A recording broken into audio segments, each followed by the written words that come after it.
You come home from a business trip carrying your grandma's favorite lemon cake, ready to relax in the house she left you. The house you paid for, protected and kept open for your mom and brother, even when they gave you nothing but cold shoulders. But your key doesn't work. A new lock. And then a text from your mother. Locks changed. You have no home, no call, no warning, just betrayal. But what they didn't know, I wasn't coming back to beg. I had already built the key that would turn everything upside down. Watch to the end, because this wasn't just a lockout. It was the moment everything changed.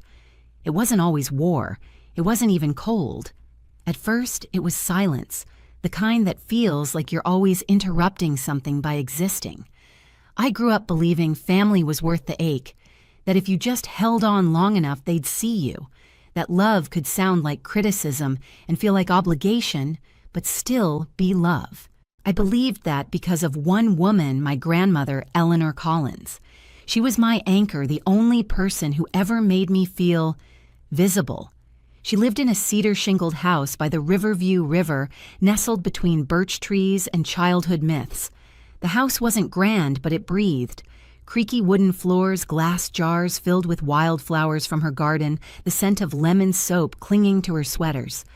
I used to braid my hair on the steps of her wraparound porch while she sat in her rocking chair telling me stories about women who survived wars, heartbreak, and silence. Her hands always moved when she spoke, tracing generations into the air like maps I could follow later. When I was 12, I failed a math test and sobbed at her kitchen table. She placed a hand on mine and said, "You are not your worst day, Avery. You're every day after." I never forgot that. After she passed, I thought I would collapse under the weight of losing her. But then the will was read, and in it, she gave me the house. Not to my mother, not to my brother Derek, to me. She'd even left a letter in her delicate cursive. Avery sees the soul in this place. She understands what it holds. For a while, I believed the storm would pass, that my mother Linda, while surprised, would come to terms with the inheritance. I offered an olive branch. "You're always welcome," I told her. "This house is still home to all of us." But she didn't want peace. She wanted possession. From the day I moved in, every choice I made became a personal offense. I stripped the peeling wallpaper in the dining room, and she snapped, "Your grandmother liked that wallpaper."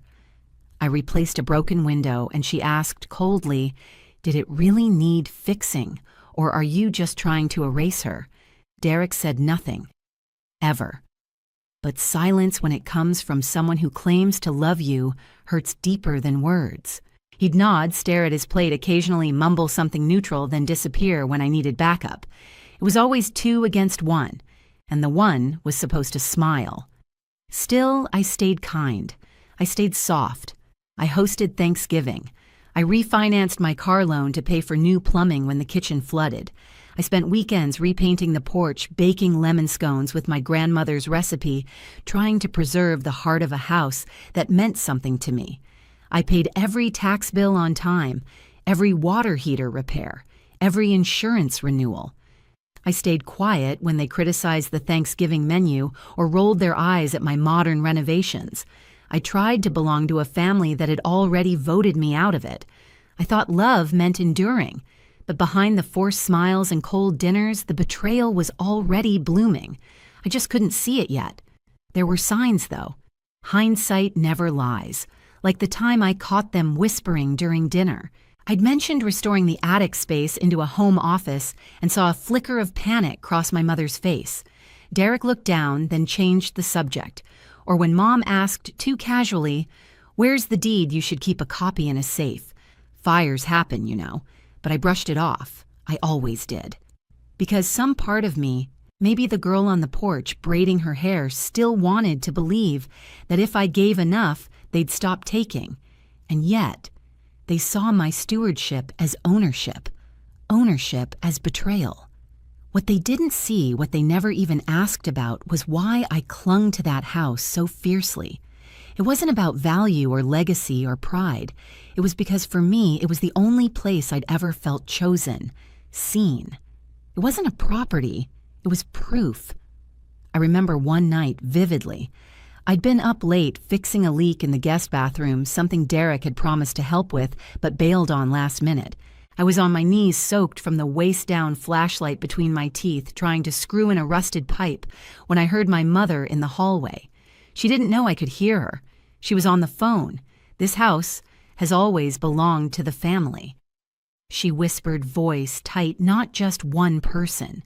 She didn't mean legacy. She meant control, possession, entitlement. That was the first night I felt the crack. The fracture forming between us, quiet but irreversible. Still, I didn't pack a bag.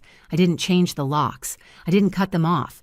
I kept making space for people who only wanted the walls. I should have known. When people show you they don't value what you protect, they'll find a way to take it, not because they want it, but because they don't want you to have it. And deep down, I think they hated that Eleanor gave it to me. Not just the house, but her trust. I was the one who'd sat by her side in the hospital. I was the one who brought lemon cake on Sundays and helped her write donation letters for the memorial fund. I was the one who listened when she said, "Don't let them tell you you're too much." But all they saw was a signature on a legal document, a house they didn't earn but believed they deserved. By the time I flew to Denver for my client pitch, I felt maybe foolishly that things were stabilizing, that despite the cracks, we still had a foundation. I even picked up wine for the party, because I still believed family could be built even if it had to be rebuilt from scratch. What I didn't know, what I couldn't have guessed, was that while I was signing the biggest deal of my quarter, they were signing me out of my own life. And by the time I returned to Oregon, tired, successful, and craving peace, I was already a stranger to the home I'd inherited. It was supposed to be a good day. I just landed at PDX, shoes sore from airport terminals, shoulders aching under my carry-on, but heart light. I'd done it. Landed the biggest client of the quarter. 3 days of tight suits, high stakes, boardroom charm, and I'd won. All I wanted now was a hot shower, a soft shirt, and to change into jeans before heading to the annual Collins family party. Every spring, like clockwork, we gathered cousins, uncles, distant aunts with names that came and went like the wind. It was loud, chaotic, filled with too much barbecue and not enough grace, but it was ours. Family. And some stubborn part of me still believed in that word. I even stopped by the bakery and picked up my grandmother's favorite lemon cake with burnt sugar icing. She used to say it tasted like sunshine after a fight. It felt poetic, fitting. I clutched it gently against my blazer like a fragile peace offering. I wasn't expecting roses when I pulled up to the Riverview house, but I wasn't expecting betrayal either. The second my foot hit the porch, I knew something was wrong. The wind had picked up and the front door, my door, looked unfamiliar. My key didn't fit. I jiggled it, tried again. Cold metal, stiff resistance. Then I saw it. A brand new deadbolt. Smart lock. Sleek. Stainless steel. Installed recently. Not by me. At first I blinked in confusion, told myself it was the fatigue.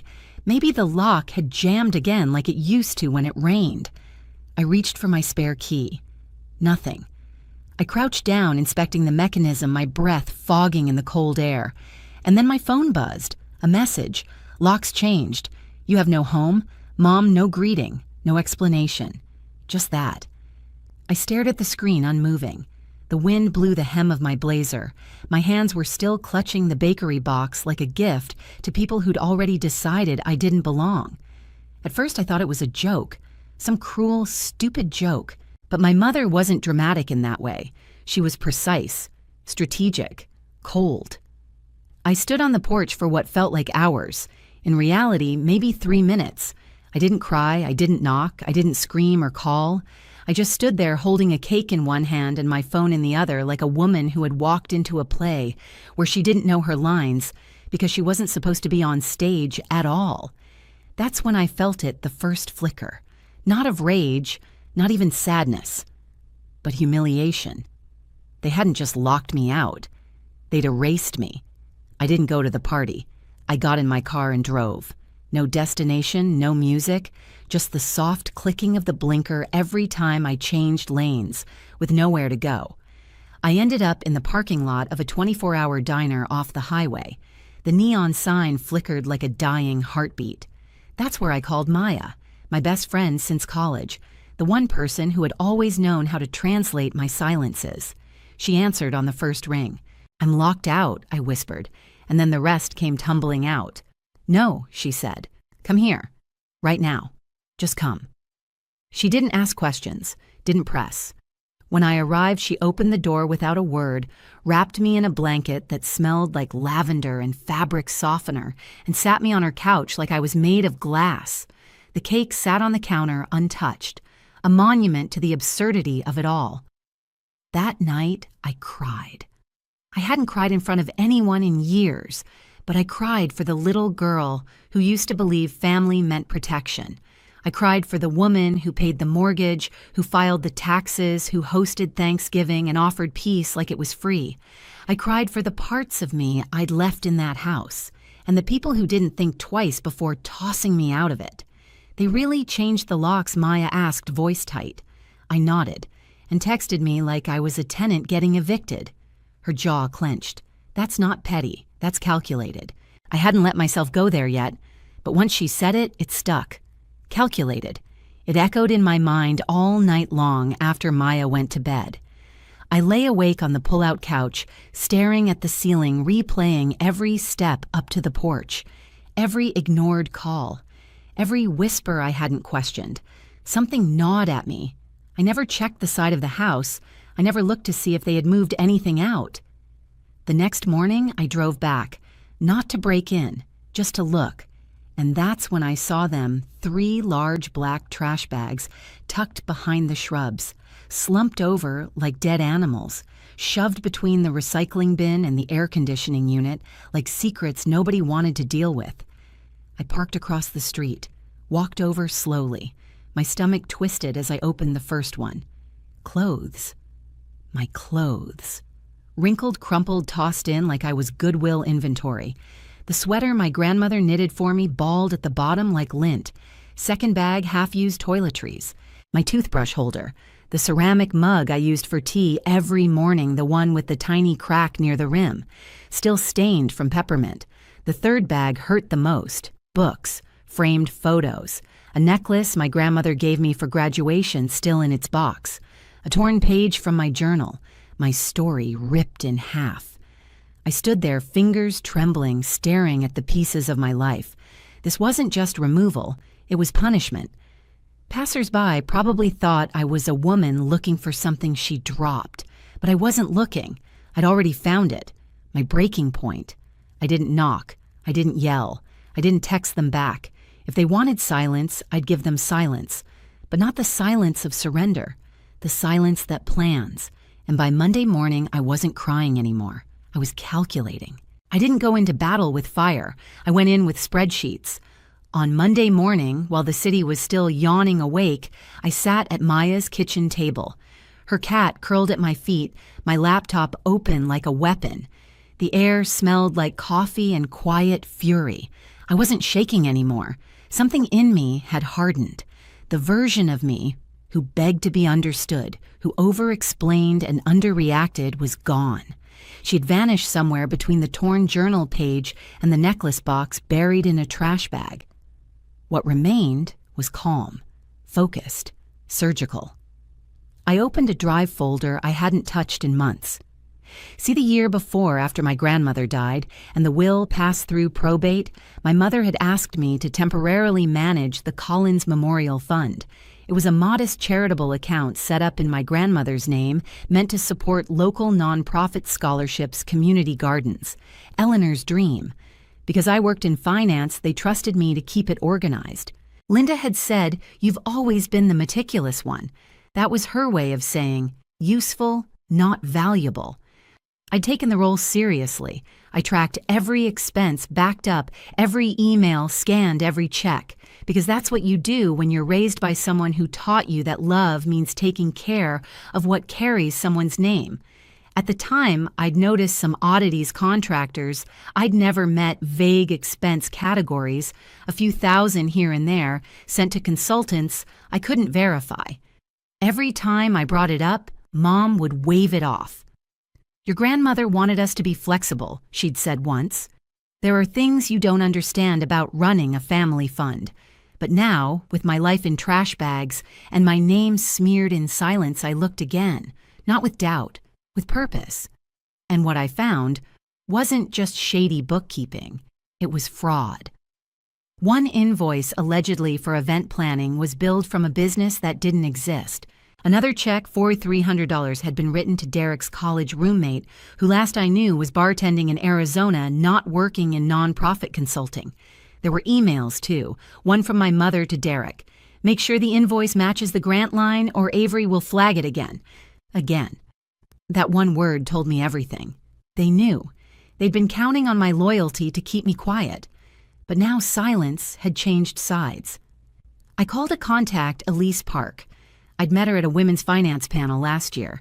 She was a lawyer who specialized in estate protection and nonprofit law, sharp, precise, and the kind of woman who wore a minimalist watch but never looked at it because people adjusted to her time.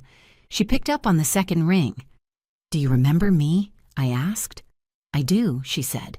What happened? I told her everything. The house, the lock, the bags, the fund. When I finished, she was quiet for a beat. Then, "First, what your family did is illegal. You are the deeded owner of that property. Changing the locks and removing your belongings without notice is unlawful exclusion, sometimes called self-help eviction. We can act on that immediately." I took a breath. She wasn't done. Second, she said, voice tightening, "If your documents on the memorial fund are authentic and they look it, then this isn't just a family dispute. This is financial misconduct under a charitable entity named after a deceased woman. That is a felony." The word hung between us like fog. Felony. I wasn't angry. I was ready. "I want to move forward," I said. "Good," she replied, "because we're not just going to knock, we're going to take the door off the hinges."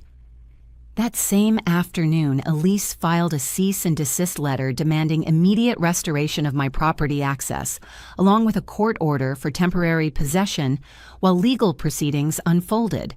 She also requested certified copies of the deed and probate documents to reinforce my ownership. And then she told me, "Do not respond if they contact you. Let them panic. They need to feel the silence." By Tuesday, the paperwork was in motion. By Wednesday morning, my phone rang. Blocked number. I let it ring once, twice. Then I answered. A smooth male voice came through.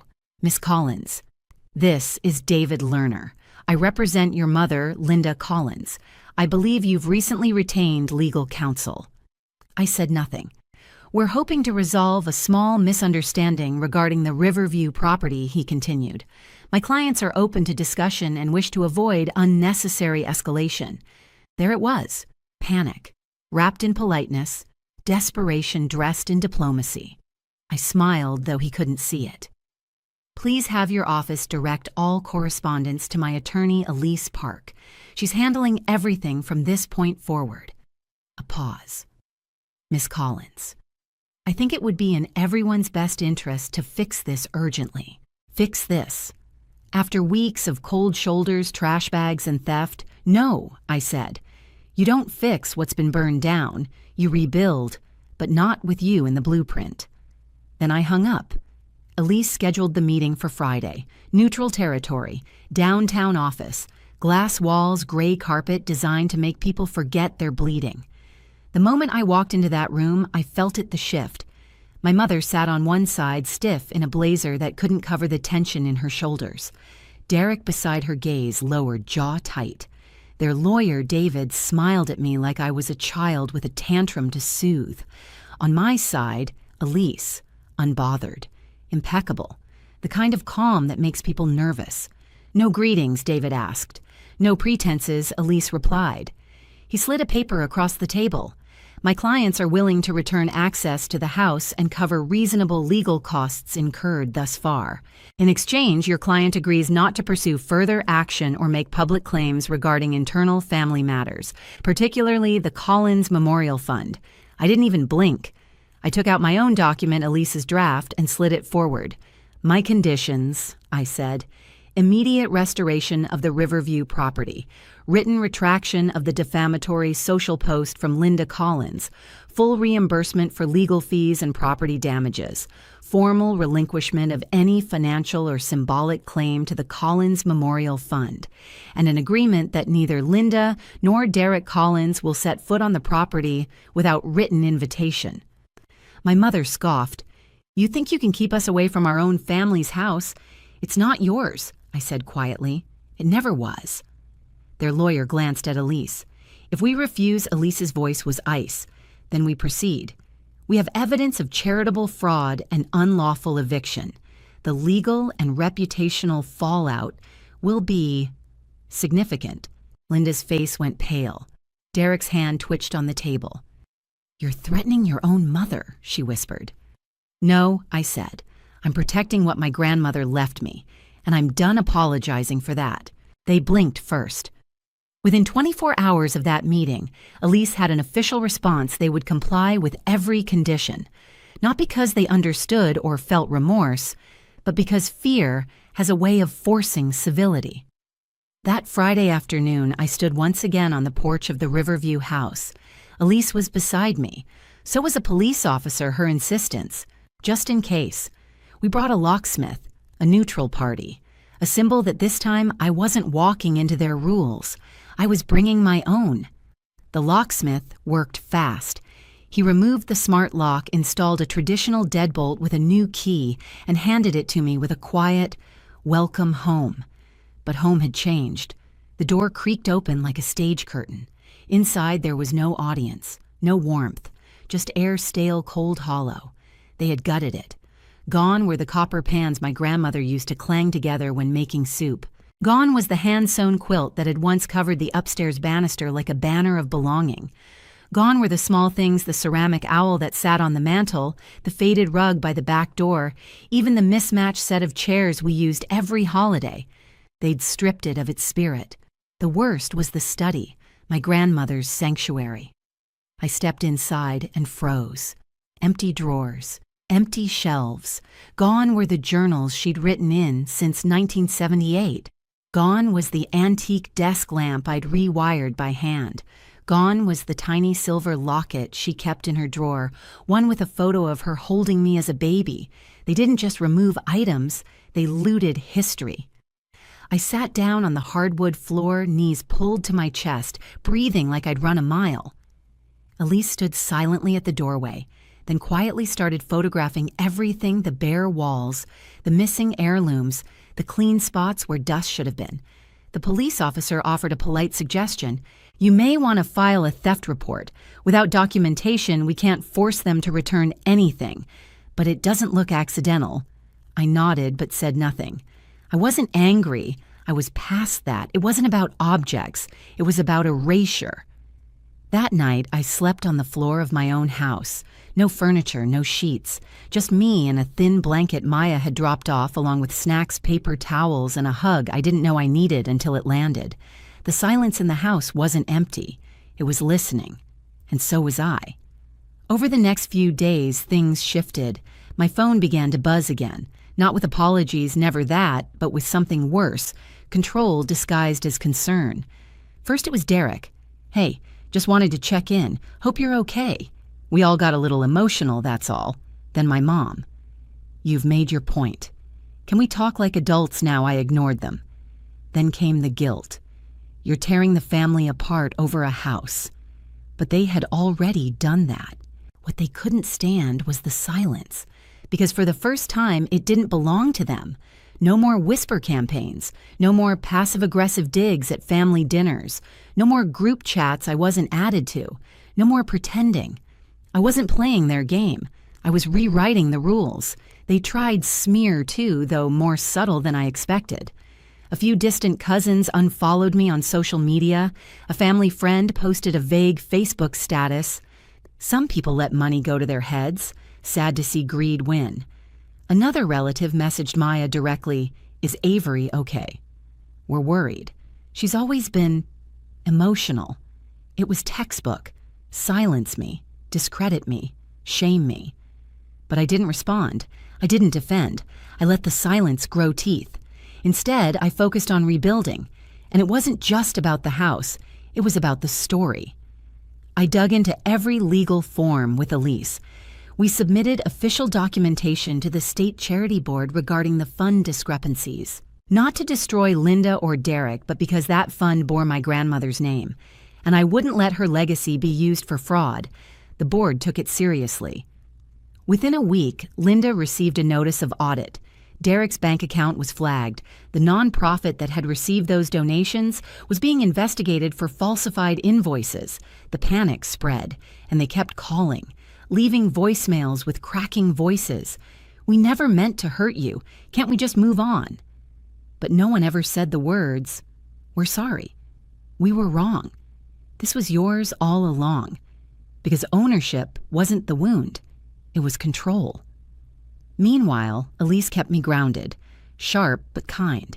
She reminded me, don't rush forgiveness out of politeness. Let them sit with the consequences. And Maya, bless her soul, never left my side. She showed up with throw pillows, boxed dinners, old lamps, and new light. We laughed. We rearranged memories. We joked about getting a dog, then seriously considered it. She reminded me I wasn't alone, even when my bloodline tried to say otherwise. And slowly the house changed again, not with furniture, but with breath. The energy shifted. I painted the kitchen. I opened the windows. I let air touch every inch of space they had tried to poison. And word spread. Neighbors dropped off muffins. One woman left a note under my door. "Your grandmother helped me once. I think she'd be proud of what you're doing." I pinned that note to the fridge with a magnet shaped like a sunflower. It was the first thing that made me cry in days. They tried to exile me, but I had reclaimed my name, my space, my story, and the silence they once weaponized. Now it was mine, and it was powerful. Spring returned to Riverview in hesitant steps, muddy grass wind that couldn't decide if it still carried winter. The daffodils bloomed late this year like they weren't sure the ground was safe. I understood the feeling. It had been nearly a year since the locks were changed, since I stood on my own porch holding a lemon cake and a phone that would never ring with love again, since I realized family to some meant ownership, conditional, transactional, territorial. But now the porch had new paint. The inside walls bore soft yellow, the same shade my grandmother once swore made kitchens warmer. The study was filled again, not with antiques, but with books donated by neighbors' friends, women from the finance circles I now hosted every month. I had rebuilt, not to erase what had been taken, but to make space for what was coming. That day, I was hosting a small gathering. Nothing official, no place cards, no pretenses. Just people who had shown up for me when everything else collapsed. Maya was in the kitchen arranging tea sandwiches, fussing over tablecloths like a Pinterest witch. Elise brought wine and sharp wit, helping set up chairs while wearing heels I could never balance in. Several women from our financial group filtered in. Teachers, nurses, a woman who ran a local food bank. Even the retired librarian who had taught me the Dewey Decimal System when I was 10 came arms full of old encyclopedias. We laughed, we lit candles, we ate like we'd known each other for decades. The house pulsed with something sacred, not bloodline, but chosen belonging. It was dusk when I stepped onto the porch to catch my breath. That's when I saw them. My mother and Derek stood just beyond the gate, framed by the blooming lilac bushes my grandmother had planted 20 years ago. Linda wore her best trench coat like armor. Derek clutched a casserole dish pecan pie, probably because that was the only thing he ever bothered to bring to family events. They hadn't knocked. They hadn't even opened the gate, just stood there, like ghosts unsure if they were welcome in the land of the living. Avery. My mother called voice soft, softer than I remembered. I didn't move. She tried again. "We didn't know you were having people over. We heard about the work you've been doing. The workshops, the renovation. Your grandmother would be proud." That word again. Proud. Used like a peace offering when there's no peace. Just unspoken shame. I stepped to the top of the porch stairs, arms at my sides. "She is proud," I said. "I know." Derek shifted beside her. "We've been talking," he added, awkward, "about maybe Starting over, I studied them, these two people who had shared my childhood, my memories, my history, who had stood silent as I was cast out, who had stripped my home bare and claimed grief as justification. I rebuilt this home from the ground up, I said, voice calm, and I rebuilt myself too. What you didn't just break trust, it broke something inside me, and I had to find out who I was without your approval. My mother blinked quickly, but her face didn't change. I'm not angry anymore, I continued, but I'm also not the daughter who will bend to be accepted. That version of me is gone. They didn't respond, because what could they say? No apology, no explanation, just eyes filled with something that might have been regret, but came too late. I looked past them toward the porch lights behind me, the smell of lemon cake drifting from the kitchen, laughter floating out from windows I'd reopened to the world. I wish you peace, I said. But this, I gestured gently behind me. This is family now. Then I turned. I didn't slam the door. I didn't storm off. I simply walked back inside.